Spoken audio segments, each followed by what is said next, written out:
Ko! Sorry po. Naputol ang video ko sa picadillo. Ito, luto po tayo ng picadillo. Mayroon pong maliliit na slice na sitaw at saka kangkong.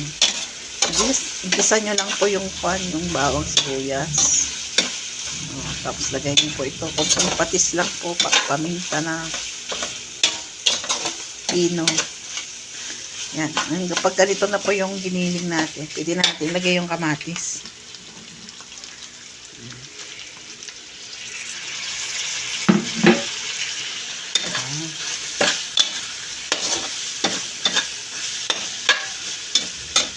Lang po natin konti.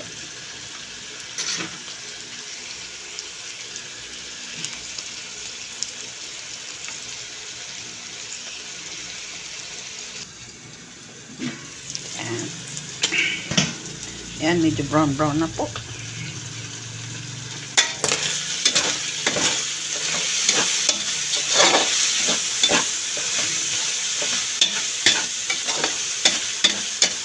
Ito natin yung sitaw.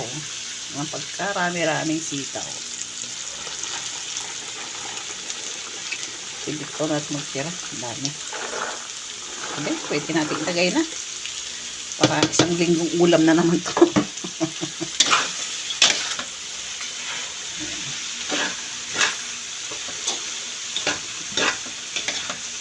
Lagyan lang po natin ng konting tubig.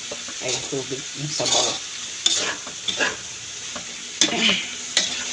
Pantigan yung gulay. Mahilig ka rin parehas ang gulay. Kaya mating sa utlak po pwede na. Ayan. Lagyan natin ng kunting sabaw. Pang sabaw natin.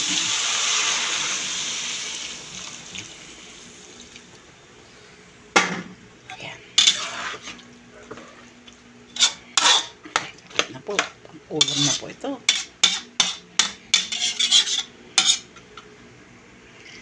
Tampan po naman natin.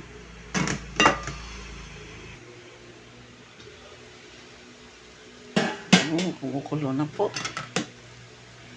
ang ating picadillo.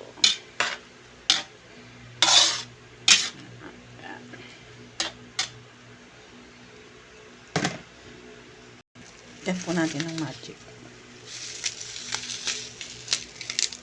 Tapos lagay po natin yung kangkong. Lagay po natin yung kangkong.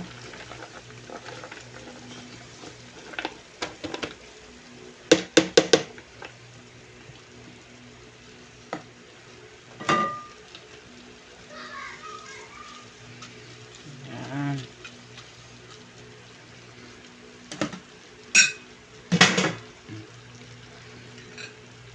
Depende po kung gusto nyo malagyan ng sili sa ibabaw. Ako kasi naglalagay ka ng sili. Mamaya po natin lagay yung pangsigang pag kumulo ulit po. Takpan po na ulit natin. Yan, kumukulo na po. Kumukulo na po ang ating picadillo. Ilagay po natin yung pansinigang mix.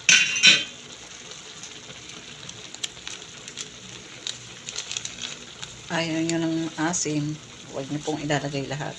Kagaya, ayan. Magtira lang kayo ng konti. Ayan, pwede na po yan. Hintayin natin ulit kumulo. Pwede na po.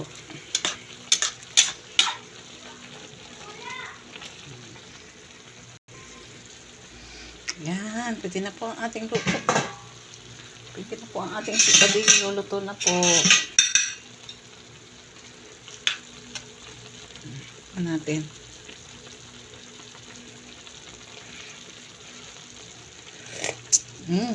Sarap. Maasim-asim. Sarap na sarap po ito sa ulan. Sabaw-sabaw. Hindi lang po yung sabaw. Tara po, kain po tayo. Happy cooking po. Happy tummy. Happy eating po. Happy lunch. Lahat na po. God bless po everyone. Thank you.